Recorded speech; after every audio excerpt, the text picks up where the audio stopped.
想进门可以，按我们这儿的规矩，先给开门钱，1个人2000，少1分都不行。叔，这不对呀，别人家最多也就200、300，意思意思，哪有张口就要2000的？这不摆明了就是坑咱们啊！进来吧。我养了20多年的闺女，现在要成你家媳妇儿了，这改口费给20万，不多吧？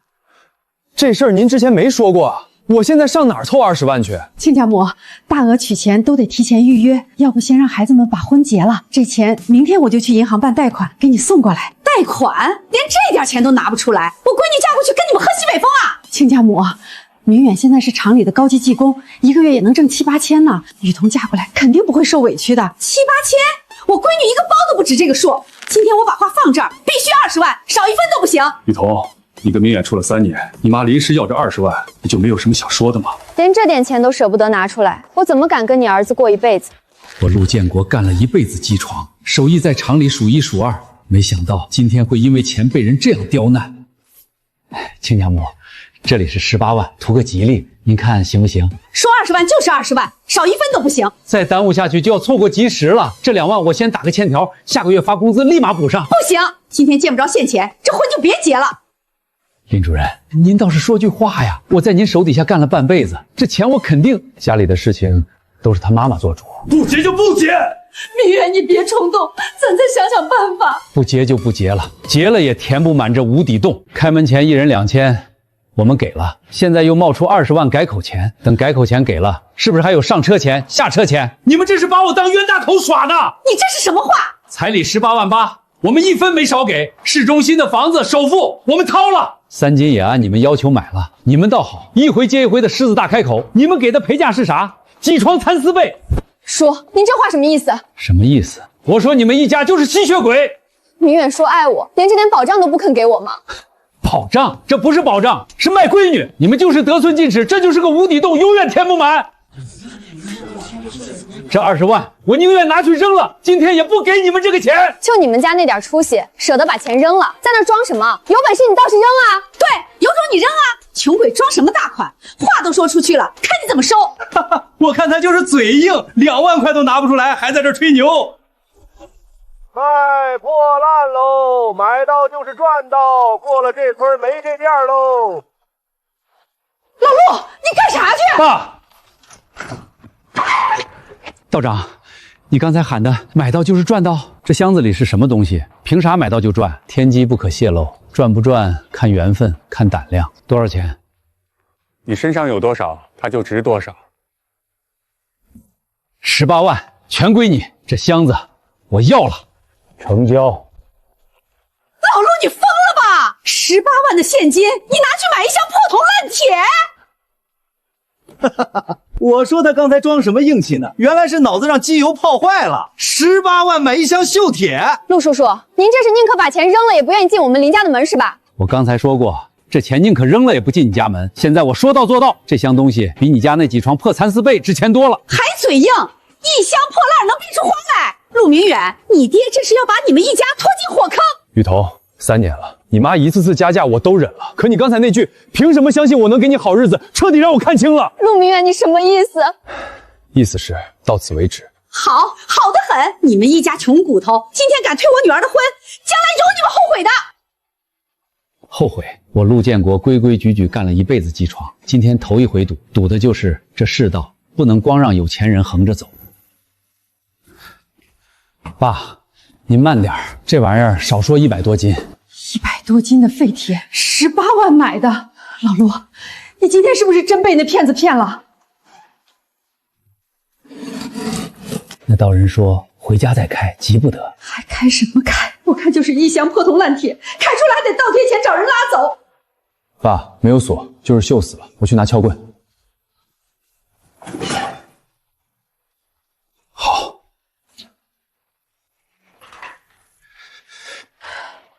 开！这是开！这是金子，这一整箱全是金子。真金，999的成色。我修了一辈子机床，手感不会错。这一根少说1公斤。爸，这一箱得有多少根？这得值多少钱？18万买1箱黄金，那道人说买到就是赚到，他到底知不知道这箱子里装的是什么？这一箱金子是咱的了。天上不会白掉馅饼，这箱东西来路不明，咱得想清楚怎么用。爸，先别声张，这事要是传出去，咱家这破筒子楼第一个就保不住。早上还差2万块凑接口费，这才多大功夫，满屋子都是金子了。钱有了，可我陆建国这口气还没出，林家那帮人，还有厂里那些看人下菜碟的，这账迟早得算。厂长，不是我说陆建国，今天一大早，他当着2家几十号亲戚的面，把我闺女的婚给退了。这事儿您说丢不丢人？婚事是人家私事，跟厂里有啥关系？话不能这么说，他这人脾气太倔，眼里根本没规矩。今早他拿着18万现金，当街买了1箱破烂铁，跟疯了一样。这种人心思根本不在工作上，留在车间早晚出大事儿。陆建国的手艺全场数1数2，这点我清楚。手艺是好，可您不知道，这2年厂里好几个精密件的活都是我盯着，他才没5交期。他那脾气谁能管得住？厂长，咱们厂要的是听指挥、守规矩的人，不是仗着手艺就目中无人的刺头。你是车间主任，车间的人你最了解，这事儿你拿个意见。我看啊，正好趁这次裁员的机会把他裁掉，一来给车间立个规矩，二来也免得他在厂里带坏风气。好你个林正山，婚退了不解气，还要在厂长面前给我穿小鞋。我陆建国在这厂里干了20多年，今天倒成了你眼里的刺头。老陆，厂里这次精简人选的名单出来了，你的名字在头1个。理由呢？你今早那事儿闹的全厂都知道了，脾气太冲不服管，严重影响生产秩序，这是厂长亲口定的。陆师傅的手艺全场第1，怎么头1个裁的是他？你忘了，陆师傅今儿咱退了主人家闺女的婚，这是公报私仇呢。林主任，我在这台机床前站了22年，厂里那批出口的精密轴承是谁一个一个磨出来的，你比谁都清楚。手艺再好也得服管，在这个厂里规矩比手艺大。行，那我倒要看看，没了我这双手，你这车间的精密件下个月还能不能按时交货？哼，陆建国，离了这厂你还能去哪儿？凭你那破手艺，到外头连口饭都讨不上。林主任，你记住今天这句话，用不了多久，我让你看看我这双手到底值多少钱。老陆，你这脸色，厂里出啥事儿了？被裁了。林正山到厂长那儿给我上了一通眼药，名单头1个就划的我。被裁了？老陆，你都50多了，这把年纪上哪儿再找活去？咱家就指着你这份工资。妈，您忘了，咱家现在还缺这1份工资吗？我今天在车间撂了句话，让林正山看看我这双手到底值多少钱。爸，您是想明天先卖几根金条出去换成现钱，剩下的我要自己开个厂。办厂，老陆，咱们一辈子都是给人打工的，哪懂办厂这么大的事儿啊？别的我不懂，手艺我懂。这些年厂长根本不知道我到底能干到什么程度，因为活都是我干的，功劳全被林正山抢。22年我磨出来的精密件，全厂没人比得过。今天他们把我赶出来，正好我不给他们干了，我给自己干。爸，我跟您一块办，咱用真本事，让林家，让那厂里所有看人下菜碟的都瞧瞧。明天一早去金店把这几根出了，咱爷俩的厂子就从这根金条开始。林正山，你等着，用不了3个月，我让你那车间的精密件断了货，让那个只听你一面之词的厂长亲自上门来求我。老哥，999的足金，成色这么正的老金条，现在市面上可少见了。3根1公斤的，按今天金价140多万，按市价收就行，不用多给。您放心，咱这店开了20年，不会亏您。手续走完，款子直接打卡上。就这家连亏2年了，老板姓孙，欠了一屁股债，天天盼着有人接盘，设备都还在，就是工人跑的差不多了。爸，这地方看着跟废墟似的，能行吗？厂子死不死不看门面，看机器。周哥又带人来了，说好了，价钱好商量，只要能把债接走，厂子随便你们折腾。这台 C6150导管磨损不超过2次，10根间隙片大但能调。老哥，你是干这行的，干了22年，6台机床没一台是真废的，问题不在设备，在没人会调。你是说这些机器还能用？我请了2拨人来看，都说该当废铁卖了。他们不会调，不等于机器废了。6台旧机床底子全在，只要我这双手还能动，他们就能跑出活来。孙老板，你这厂连设备带场地，开个价。好，我们去办公室细聊。老哥，我跟你交个底，这厂接不到高精度的活，就靠几个普通件混饭吃，利润薄的跟纸一样。再拖下去，我连工人工资都开不出。所以你想脱手，早脱早安心。你要真懂行，连设备带场地，我开个良心价，40万，债我自己还清，绝不赖你头上。成，40万，明天过户。爸，这儿压着一批没交完的尾单，300件普通法兰，利润薄不说，还逾期了半个月。这批货我本来想退了的，客户那边催得紧，做了又亏，不做又违约。这单不退，逾期半个天，做出来也是亏本，退了不是更干净？退了，咱这厂第1天就背个违约的名声。这单我3天内交完，还能让客户主动给咱加单。3天？老哥，这批货拖了我半个月都没影，你3天？你交不出是机器没调好，我交得出。新老板不换设备，自己趴机器上拧螺丝，这架势跟前头那俩老板没两样，撑不过1个月。可不是，我那行李都收好了，要是整不好，我直接提包走人。老钱，把那批法兰的料拿过来，先上一件试车。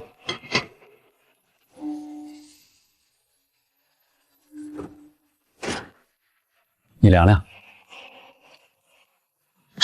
这尺寸比原来稳多了。同样的机器，咋调出来跟换了台新的似的？机器没换，刀路改了，夹剂修了，间隙调了，废的从来不是机器。陆师傅，这单我留下干，只要跟上我的节奏，3天搞定300件。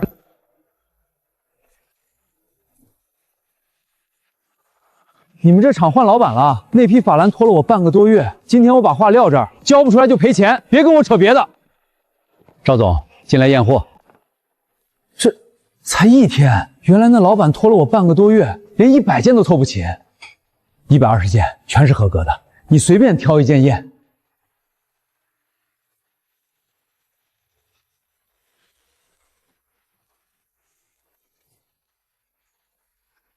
原厂给我的货，10件里能挑出3件超差，你这3件一丝不差。原来那老板做来全是废品，你接手1天就赶出合格批次，你这双手到底是怎么练出来的？天天跟机床打交道，干久了就熟了。剩下的180件，后天下午全交清。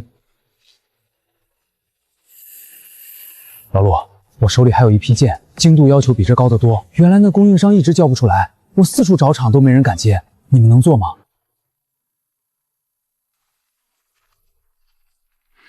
这个配合面要求2个丝以内。对，就卡在这儿。原厂10件能合格1、2件就谢天谢地了。图纸留下，料你今天送过来，这件我先打一个样，合格了咱再谈批量。这几天我到处找厂，料子我就随身带了1件。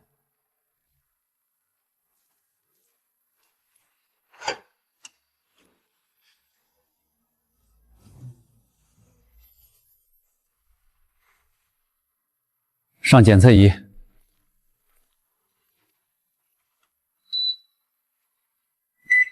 赵总，数据没问题吧？1.5个丝，不但合格，还比原厂稳得多。原厂10件挑不出1件，陆师傅一上手就压到1个半丝。老陆，这单我下了，批量的图纸明天就发你，价钱加1成，你别给我客气。价钱就按行规走，我不耽误你交期，你也别拖我货款。哈哈哈哈，成，痛快。我有个做配件的朋友，手里也常年缺靠谱的厂，回头我把你这儿推给他。这批精密件抽检30件，超差22件。林正山，你这个车间主任是怎么当的？这料可能有问题，我马上让人返工。料有问题？同样的料，同样的机器，上个月怎么没事儿？客户那边催货催的火烧冒了，你就给我交一堆废品出去，这要是退回来，违约的账谁担？厂长您消消气，我连夜赶，保证3天内交合格的。别跟我保证，3天内要是再交不出来，你这个车间主任就别当了。喂，你好，建国进攻。爸，是赵总那个朋友，姓孙的，做配件的，说手里有一批急单，原来的厂交不出来，听赵总说咱这儿能做，想亲自过来看看厂。让他来。好。爸，赵总这才刚下单，朋友就找上门了，这口碑传得真快。手艺这东西藏不住。这厂子比我想的还旧啊！小伙子，老赵跟我吹得天花乱坠的，可你们这设备也太旧了，我那批件精度卡得死，你们这机器靠谱吗？机器旧不旧，看的是出来的活。你先看这个，这活干得漂亮，老赵果然没骗我。行，我那批急单先给你们试一半，做得好，后头全给你。厂长把车间这个月的奖金全扣了，还限期整改。今天起，全车间加班赶货，把这批件给我返出来。林主任，这批件的工艺参数原来都是陆师傅把着调的，他一走，他一个被裁的人，能比你们这一车间还金贵？活做不好，怪机器、怪料、怪走的人，就不怪你们自己手糙。这是责任单，从今往后，谁经手的件出了问题，谁签字担着，签。把陆师傅赶走的是你，活做不出来也是你，现在出了事，倒要我们签字背锅。不签是吧？不签的，明天就别来上班了。陆师傅，我跟老马实在是在那边待不下去了。林主任现在天天逼着签责任单，再签下去，出了事全得我们扛。陆师傅，您是知道我手艺的，交情归交情，到我这儿不看你跟过我多少年，看你现在能不能干。那台 C6150给你们一人一件料，你们各车一个法兰，合格的就留下，不合格我送你们回去。成，陆师傅您看着。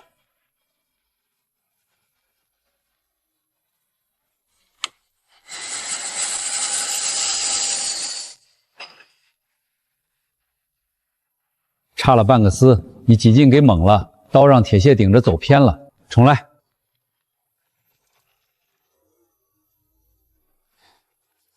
过了。手没生，留下吧。陆师傅这是真不讲情面，可这么一考，留下的都是真能干的。我爸说厂子要立得住，头一条就是这规矩。马师傅和李铁柱这俩老油条，昨天今天连着请假，都是熟练工，挑这节骨眼撂挑子。林主任，他俩说家里有事儿。哼，家里有事儿，我看是嫌加班嫌累。这帮人离了咱机械厂，凭那点手艺，出去连口饭都讨不上。走了正好，省得在这儿带头闹情绪。还讨不上饭，人家这会儿怕是已经在陆师傅那边上工了。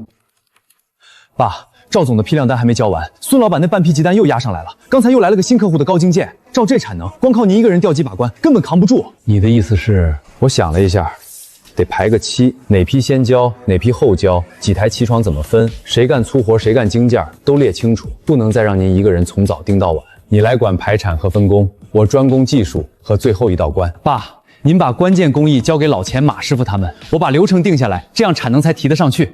行，从今天起，你是这厂的经理。陆师傅，我这批件急，精度也高，孙老板说你们能接，话不多说，先看图。这批件正是机械厂那批延误的出口订单，原来林正山交不出来的货，转了一圈落到了我手上。这批件原来的供应商拖了我整整1个月，一件合格的都交不出来，我这才打听到你这儿，价钱随便开，只要按时交货，贵多少我都认。不用抬价，就按市场行规来。我不趁人之危，也不做赔本买卖。那你能保证按时交货吗？保证不了的活我不接。这样，我先给你打一件样品，合格了再谈批量。但有一条，货款日结，谁也别拖谁的账。痛快！原来那供应商又是拖货又是赊账，我早受够了。就按你说的，日结。原供应商交不出货，客户才四处找替代，这世道说到底还是手艺说了算。王总，您先别急，这批货我们正加班加点赶呢，误不了。您放100个心，最多3天，我保证把合格件给您送过去。老李呢？让车间连夜赶那批出口件，3天必须出货。林主任，李铁柱他请假好几天没来了。这批件工艺参数之前是他跟陆师傅一块调的，又是陆建国，没了他你们这帮人就不会干活了。照着上回的参数调，能出什么岔子？林主任，这一批又超差了，我们调了3遍，越调越乱，精度根本压不住。再调，给您降一等，转速提上去，我就不信调不好。林主任，以前这种件出问题都是陆师傅解决的，要不咱……陆师傅，他走了，你们就成废物了吗？活干不好就知道拿走的人当借口，只会推卸责任是吧？给我接着调，今天调不出来，谁都别想下班。第2批又是不合格。厂长，这批件的原料批次有变化，工人手也生，我已经盯着他们返工了。您再给我2天。2天？客户那边连半天都等不了。你这个车间主任，从上个月到现在，一件像样的精密件都没交出来。这个月绩效全扣。厂长，这3天内你要是再交不出一批合格件来，这车间主任的位子你也别坐了。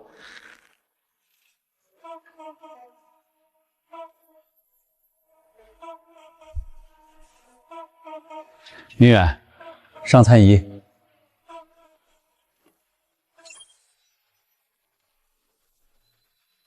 这精度比图纸要求还高出一截，他们拖了1个月都交不出的活，你们打个样，精度居然比标准的还高。换一件，你亲手测，我盯着。再来一遍。钱总，机器会骗人，手艺不会。你测多少遍，它都是这个数。陆师傅，你们最快什么时候能批量生产？批量的事儿得让我儿子跟你谈，产能、交期他比我清楚。钱总，这批出口件总量太大，我建议先转一部分给我们试做。第一批500件，10天交付，做稳了，后面再慢慢加量。行，我先把急着要的那500件给你们。不过丑话说在前头，有几条要求我得写进合同里。正好我也想跟您把条款说清楚，免得日后出岔子。好，我原来那个供应商合同含糊得很，出了问题就推责任，你们这才是做生意的样子。这小子比我会算，我管手艺，他管规矩，这厂子才能真正立得住。500件，10天完成。现在我们只有4台气床能跑高精件，3班倒，人歇机器不歇。陆经理，我跟小吴之前没干过这么高精的活。这是我干了22年的笔记，每台机床的脾气、切削参数和解决办法都写在里面了。白天我盯着，晚上你们照着笔记调，出了问题就敲门，我就在隔壁。陆厂长，这么金贵的手艺，您真的教我们？手艺藏在本子里没用，只有攥在大家手里，厂子才能活下去。林主任，我听钱总那边的干单说，他们把500件出口急单转给成交一家小厂了。哪家厂竟然敢抢我们的单子？具体不清楚，听说老板姓陆，以前是咱们厂的。姓陆？昨天让你打听的事儿怎么样了？林哥，问到了，在城郊工业区那片，原来是孙老板那个亏了2年的破厂，今年刚被人盘下了。盘厂的人叫什么？那边人不熟，没人知道全名。就听说那老板手艺特别深，几台破茶床到他手里全活了。钱总那些没人接的硬活，全在他那儿做。光听你嘴里说没用，我得亲自去看看，一个破厂凭什么接走我们机械厂交不出的活？林哥，您这是要去哪儿？去城郊，我倒要亲眼瞧瞧是哪路神仙。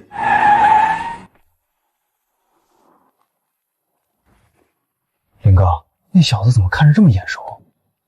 是陆明远那小子。陆经理，这批样件做得漂亮，合同我回去就签，往后你们这儿我是常客了。陆经理，林哥，这厂不会是陆建国开的吧？他不是被裁的吗？哪来的本钱？雨桐，你明天去趟城郊那家叫建国精工的厂，找陆明远聊一下。为什么？现在他们爷俩开起厂来了。当年他追你追得那么紧，你过去探探，看看他们这厂底子到底硬不硬，订单从哪儿来的，摸清楚了回来告诉我。姑娘，到了，建国精工。就这么个破地方，刷个铁皮墙就敢叫精工厂？这厂最近可火了，天天车来车往的。火？这鸟不拉屎的地方能火到哪儿去？陆经理，那批件做的地道，我后头那一半急单全压你们这儿了。孙总放心，按合同来，交期我盯着。陆经理，回头我再给你介绍俩同行。陆经理，这破厂还有人这么教他？3个月前，他还在我家门口，连2万块改口费都凑不齐。明远，好久不见，我路过这边，听说你们开了厂，就过来看看。明远，你看着精神多了。路过，从城里到城郊得换2趟车，崴着脚也要过来。是你爸派你来的吧？你这是什么话？我是关心你才关心我。3个月前，我妈拉着你妈的手陪笑的时候，怎么没见你关心？进来说吧，站门口丢的是你的脸，不是我的。坐吧。你爸让你来探什么？直接说，我也好早点送你走。明远，那天的事儿我也有不对。我妈那个人你又不是不知道，她就是嘴硬，心里其实想要20万。我今天来是替我爸带句话。我爸说过去的事儿就算了，他愿意给你们一个台阶。2家的厂，你们有手艺，我爸在机械厂有渠道有人脉，要是能搭上手，你看清楚了。这批出口件本来是你爸车间接的，拖了1个月交不出，转了一圈落到我手里，现在客户都排着队等我交货，你说谁给谁台阶？那当初要不是我爸把你爸招进车间，你爸哪来的手艺？你们今天哪开得起厂？招进车间，我爸在那台机床前站了22年，磨出来的精密件全场第一。最后呢，我爸只不过在你家门口退了这门亲，你爸转头就跑去厂长那儿，把我爸头一个划进裁员名单，这叫招进车间。明远，咱俩处了3年，3年的感情，就因为婚礼那天一时冲动就全断了吗？你要的从来不是我，是保障。婚礼那天你站在钱那一边，没站在我这边。现在我厂子起来了，你又来谈感情，林雨桐，我家这厂不是你的退路。陆明远，你别太得意，一个破厂能开几天？陆经理，这批样件的复验数据出来了，3组数据分毫不差，比客户要求的标准还高出一截。告诉钱总，500件，10天，我按合同交。回去告诉你爸，陆家的台阶我们自己会铺，林家的留着你们自己用吧。怎么样？那厂底子硬不硬？订单到底从哪儿来的？爸，您别去招惹他们了，他们厂排产排到下个月，钱总当场就签了批量合同，那批出口件就是您车间交不出来那批，全在他们手里。钱总把单子转给一个破厂，也不跟我打声招呼。爸，您消停点吧，人家陆明远那意思根本不想跟咱们家有半点瓜葛。他陆建国一个被我裁掉的人，凭什么抢我的客户？这事儿我得当面问问钱总，到底凭什么？钱总，咱们机械厂跟您合作不是1年2年了，那批出口件您怎么招呼都不打一声，就转给外头一家小作坊了？林主任，话不能这么讲。那批件我催了你们1个多月，一件合格的都没见着。我不找替代厂，难道等着违约赔款？那批件是有点小波折，工人手生，您再宽限我几天，我保证。几天？林主任，你这话我听了1个多月了。你自己看，逾期记录3次，抽检报告超差率最高70%，这些白纸黑字都是你们机业厂交给我的。钱总，您看在多年合作的份上，合作做生意，我只认2样东西，一是质量，二是交期。你们这2样哪样占了？那家厂旧机床调出来的件儿精度都比你们高，交期1天不拖，货款日结都不用我催，我凭什么不把单子给他？他陆建国不过是运气好，接了几单急活，等他撑不住。林主任，我跟你交个底，下个月那批新单我也准备给建国精工了。你们机械厂要是再交不出合格件，往后的合作咱们也就到这儿了，慢走不送。一个被我裁掉的人，开个破厂就把我10几年的客户挖走了。林哥，要不咱也找个老师傅把那批件赶出来，只要交得出货，钱总不就回来了？对，陆建国能调，我请人就调不了，他不就仗着那点手艺吗？明天你去给我请个工程师来，我倒要让钱总看看，离了陆建国，我机械厂照样能把货交出来。好的，林哥。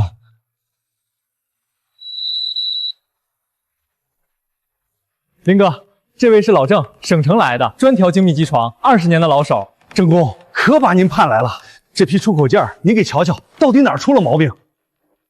料没问题，机床的精度也还在，那就是工人手生。郑工，您调一下，给他们做个示范。林主任，机床我能调，可调出来的精度得有个准目。这批件的工艺参数、转速、刀路、热释离一整套，你们厂里有底当吗？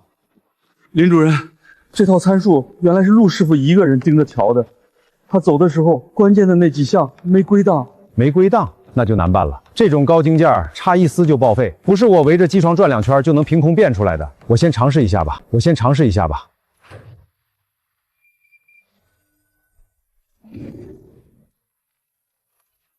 林主任，我跟你说实话，这批件难的不是尺寸，是配合面和热处理那道工序的搭配。光靠机床参数压不住，得有个对工艺门清的人，一边盯一边微调。郑工，您再想想办法，钱我加倍。钱的事不提，我实话实说，这活超出我能耐了。林主任，我多句说一句，你们厂以前能稳稳交出这种件，背后肯定有个真懂工艺的老师傅撑着，这种人可比我这种来调机床的金贵多了。把人弄丢了，再花多少钱也补不回来。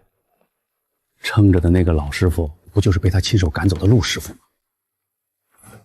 第3批了，林正山，你请人来调机的钱是从厂里账上走的，结果呢，还是一堆废品。厂长，那个工程师水平不行，我再换一个。换一个？你换10个回来，能不能给我交一批合格件？客户那边已经放话了，下个月的新单要转给外头的厂，这单子要是丢了，是咱们机械厂几十号人的饭碗。我最后给你3天，3天之内交不出合格件，你这个车间主任就自己走人。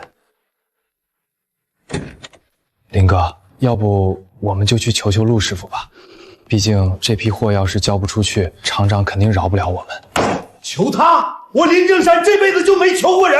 更何况是求一个被我裁掉的人，我对不起这个人。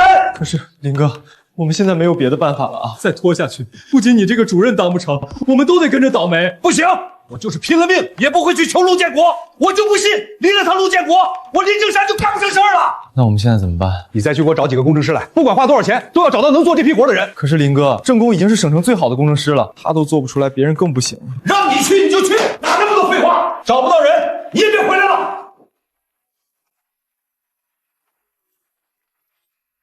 你手别抖，上次报废的件是不是你干的？主任，那批件的参数本身就有问题。参数有问题，那你不会调，废了件还怪参数，扣你半天工资。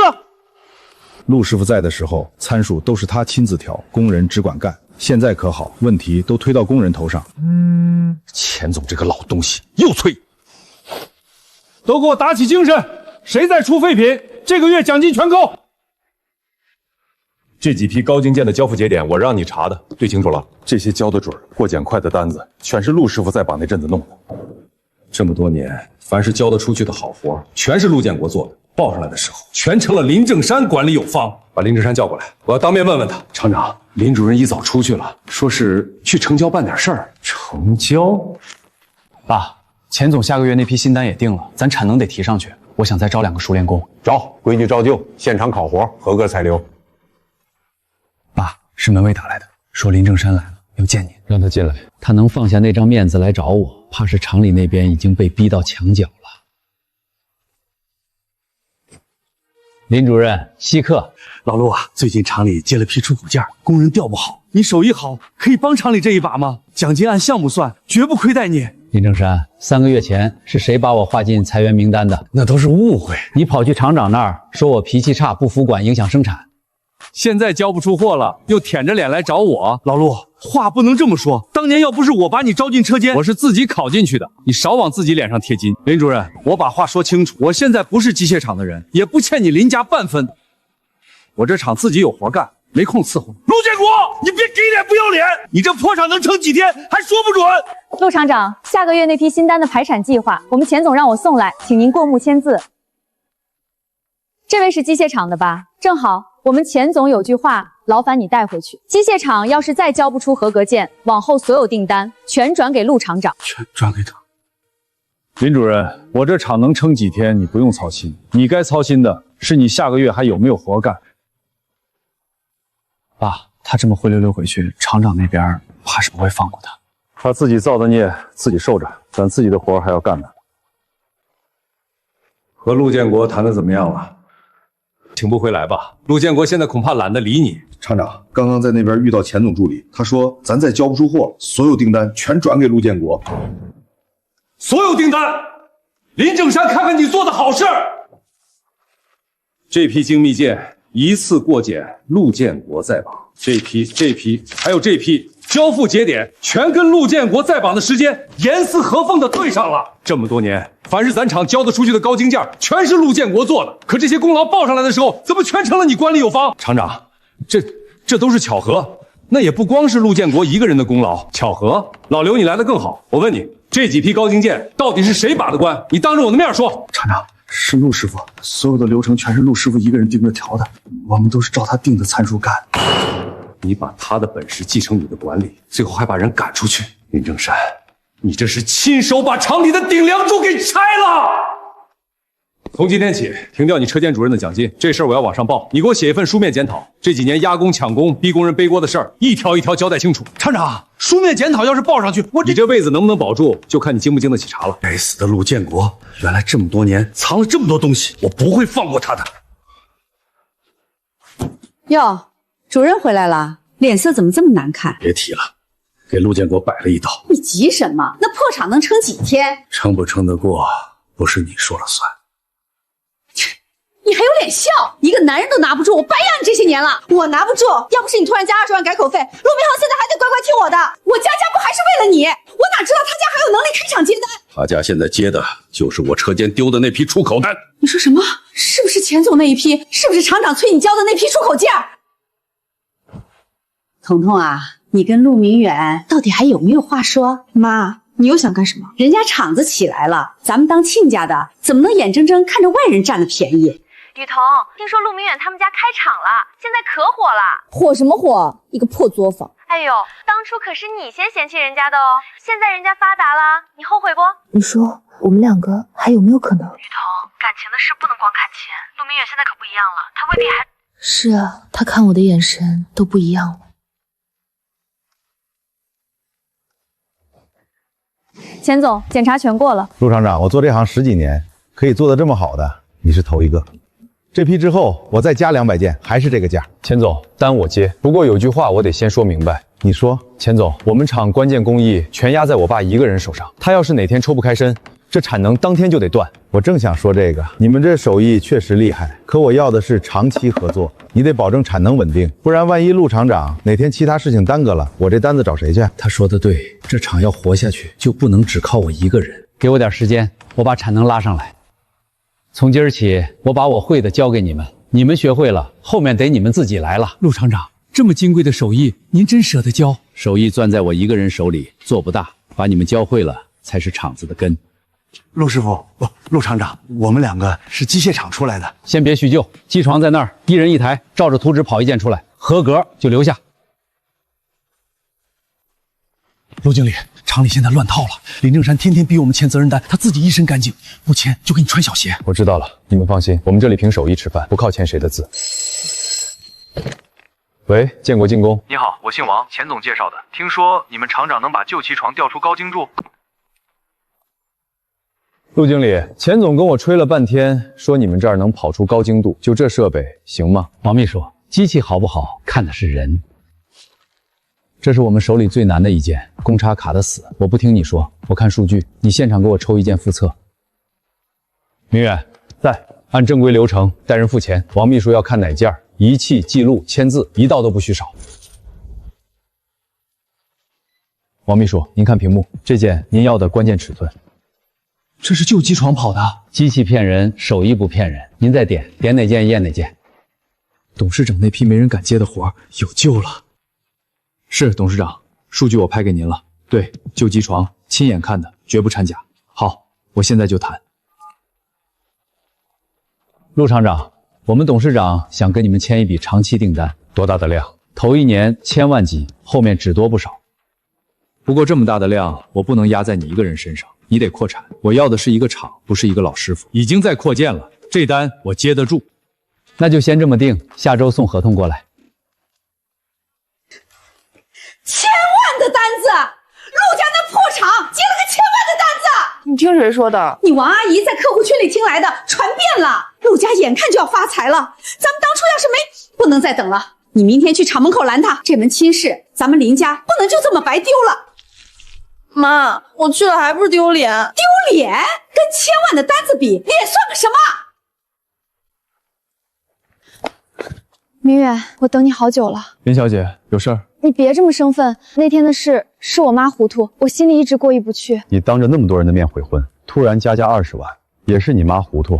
明远，我知道我对不起你，你再给我一次机会行不行？林雨桐，我告诉你，我家的厂不是你的退路。这个月又走了5个技术工，都是去哪儿了？有3个去了建国精工，另外2个去了南方。建国精工，陆建国的厂啊，他挖咱墙角，倒也挑的都是能干的。厂长，其实也不能怪工人，林主任现在车间里人心惶惶，大家都没信心。我知道正山这事儿我也有责任，早该发现他的问题。这样，给车间技术工涨1级工资，同时优化考核制止。另外，你去跟陆建国谈谈，看能不能建立合作机制，技术共享，别让人才流失。厂长，您是说厂子要活下去就得变？陆建国的技术咱们得认。厂长，这是客户发来的违约函，说3天内再交不出合格件，就启动违约追责。好啊，林正山不是拍着胸脯说没了陆建华也能干吗？把他给我叫来！林正山，你自己看，3天交不出来，违约金谁掏？厂长，这批货原料不对，不能全赖我。前2年这活一次过检的时候，原料就对了。你不是说没有陆建国，你照样能干吗？从今天起，你车墙的权限全部收回。厂长，我干了20多年，20多年全是陆建国那双手替你撑的，你心里没数。事到如今，只剩一条路，这违约金厂里赔不起。厂长，您要去哪儿？亲自登门求陆建国接外界。老陆，之前是厂里对不住你，是我没看清人，这趟我是来求你的。厂长，旧账不说了，这批出口件厂里实在交不出，想请你接外贸，价钱你开。可以，不过我有一个条件，你说。这单子从对接到交付，林正山资料他可以送，其他不许沾手。行，我答应你。陆厂长接了，条件就是这单子不许你沾手。那图纸总得我交吧？资料你交，今天当场交清。旧版图纸缺了工艺备注，陆建国你不是能耐吗？照这个做出来就是废品，到时候看你怎么收场。齐了，一张不少。爸，怎么了？版本号和验收标准对不上。明远，把厂长和林正山都叫进来。好。厂长，图纸是旧版，验收标准是新的，按这版做出来全对不上，出厂就是废品。林正山，这资料怎么回事？这肯定是足浴员归档的时候弄错了。足浴员弄错，这是当年这批出口件的工艺标注，我亲手写的，一直被你压着没归档，所以新人只能照着旧图纸瞎做，压着工艺不关档。你这是存心要砸了厂里的单子，还是想让陆厂长替你背这口锅？我没有。厂长，单子我照新标准做，林正山交的这版留着，将来是证据。你好，建国进攻。陆经理，临时通知，董事长那批货我们明天来验，验不过外包合同暂缓，请你们准备好。让他来。王秘书，您没开玩笑吧？就这设备给董事长那批活做配套，人手呢？流程呢？质检降正呢？光看一两件样品，说明不了稳定性。几位说的对，那就别看样品，你们挑最难的那件，我现场做给你们看。那行，就你们图纸里端叉卡的最死的那件。明远在，从下料到成品，每一步记录，验厂员盯着。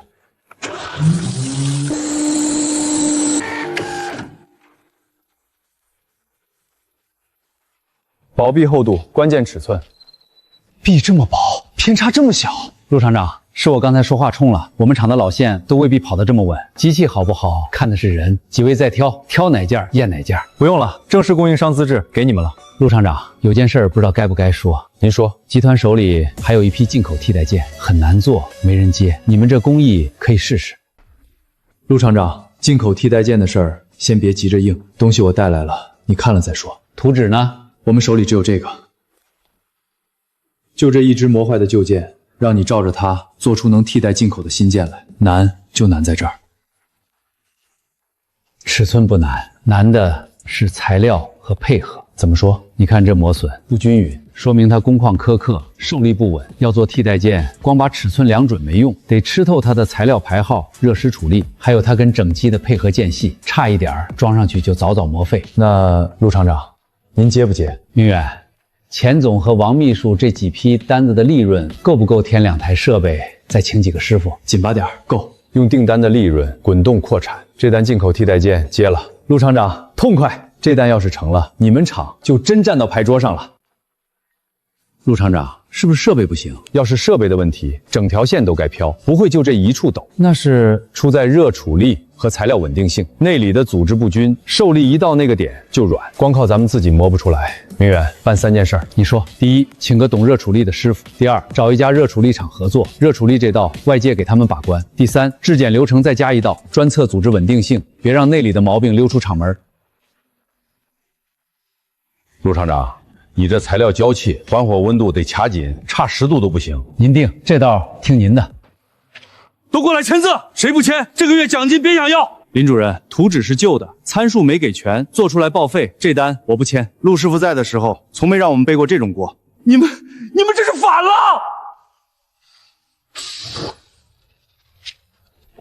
林主任，厂长刚来通知，让你下午去开个会。什么会？处分会，主题就4个字。陆厂长，这数据稳的我都不敢信。那个抖的点找到根儿，摁死了。我回去汇报，董事长那边可以进装机验证了。这一步迈过去，长期供应商的名分就稳了。经厂里研究决定，免去林正山车间主任职务，即日起停职，接受调查。厂长，我干了20多年，20多年的功劳，调查清楚了，再算到你头上。爸，单子排满了，老设备扛不住了。我算过，进口替代件这单一旦签长期，产能至少得翻1倍。3台，一次天齐。爸，咱们不能再靠救急活着了，得能跑大批量。彤彤，陆家又添了3台新机器，眼看就是大厂的样子了。妈，我上回去厂门口被拒绝了，你还要我去？这回不一样，厂子越做越大，他们陆家也得讲个体面。你去先叙旧情，实在不行把婚事重新提一提，妈跟你一块儿去，咱把姿态放低点。明远，我知道你还在生气，咱们认识这么多年，情分真就一点不剩了吗？没情分。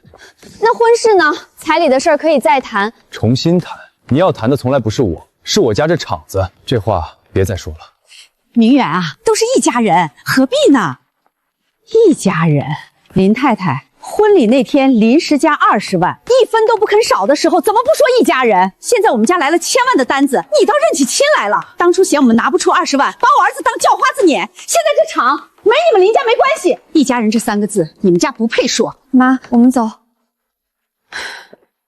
违约的单子，压着没归档的工艺，逼工人签的责任单，一笔笔都给我查清楚。厂长，这是要任内违约，管理失职，正式立案，追查到底。老陆。我今天来是有件事儿想求你帮个忙，说厂里要查我任内的事儿，你给我做个证，就说当年那些活是技术交接没做好，不全是我的责任。你手艺好，你说的话厂里信。林正山，工艺备注是你压着没归档，单子是你拍胸脯说能交，最后交不出来的，这些事儿要我帮你说成交接不充分，替你擦屁股，这种事儿我不干。即日起，你调离核心岗位，听候调查。我在这厂干了20多年，20多年，你那点体面是陆建国给你撑起来的。陆经理，进口替代件的装机验收提前到明天，董事长那边等不及了，过得了，长期合作当场签，过不了这单取消。爸，验收提前到明天了，过不了，长期合作直接取消。来的正好，明天就让他们开开眼。装好了，可以试机。部队停机！先别停机，问题不在我的件儿，这是你们的旧设备，总成磨损了，配合间隙偏了。我的件儿没问题，是他带着抖。真的，总成这儿磨损超标了。问题解决了，全合格，稳定性比原进口件还高15%。陆厂长，今天起，建国进攻进我们集团的长期供应商名录。陆建国，当初我们也是做过亲家的，我家老林出了事，你们陆家不能见死不救。明远，阿姨知道从前对不住你们，你看这婚事，咱们能不能重新提一提？明远，再给我一次机会行不行？我真的知道错了。林雨桐，婚礼那天你挑了20万，今天你来求复合，挑的是我家这厂子，你挑的不是我。这话我说最后一遍，没机会了。陆厂长，厂里要撤我查我，咱们好歹做过一场亲家。林正山，我不会保你，你死了这条心吧。陆厂长，我们也来说句公道话，这些责任单全是林主任逼我们签的，报废算我们的，他自己一身干净。林正山，工友的证词我都听见了，你不用回厂了，即日起移交调查。